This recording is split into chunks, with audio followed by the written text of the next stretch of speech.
lot for the time and welcome to the channel. How you doing, Sean?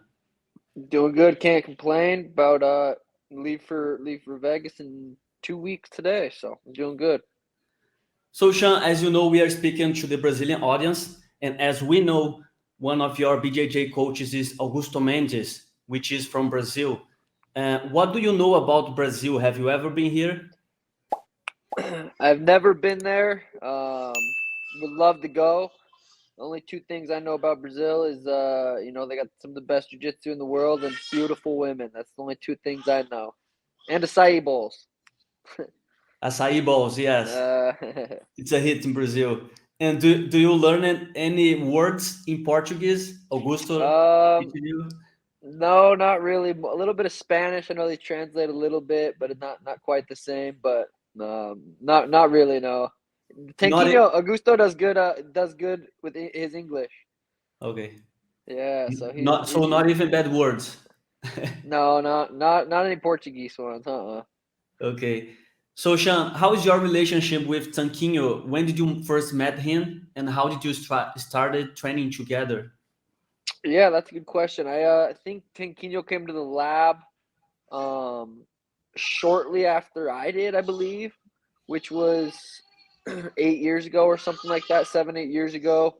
I still was very new to jujitsu, and everyone at the gym was just like so, respectful of Tanquinho and just like we're like in awe of Tanquinho because he was at the gym, and I didn't understand that he was like one of the literally one of the best to ever do it. This was, I mean, 7 years ago, and he's accomplished even more since then.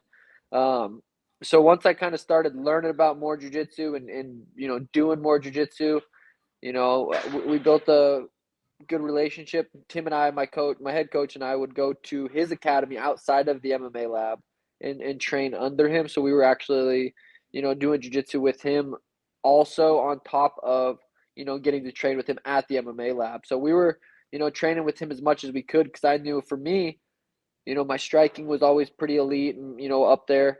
It was the grappling. I needed to just get good at grappling, and who better to walk through those doors and to become one of our mentors and one of our professors, than Tanquinho. So, super, super lucky and grateful that he came to Arizona when he did, and has been a part of the team, the MMA lab, and a part of the Sugar team.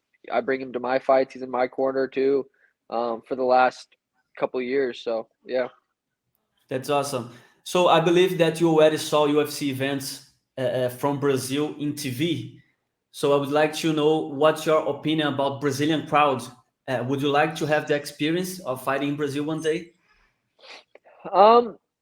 Yeah, I think it would be interesting. For me, there's a lot of variabilities that go into fighting, and for me, if I can just fight in Vegas, and it just makes everything so much more simple. Fighting so intense. It's such a you just gotta be so dialed in. For me to fly across the world and to fight somewhere else, it would be challenging. I wouldn't say no. If the opportunity presents itself, and I gotta fight in Brazil, Brazilian in Brazil, I think it would be. Um, Danny, will you take her out? Um, Sorry, my princess is screaming. Never say never. But for me, it's just so comfortable fighting in Las Vegas. Las Vegas feels like home. But you never know.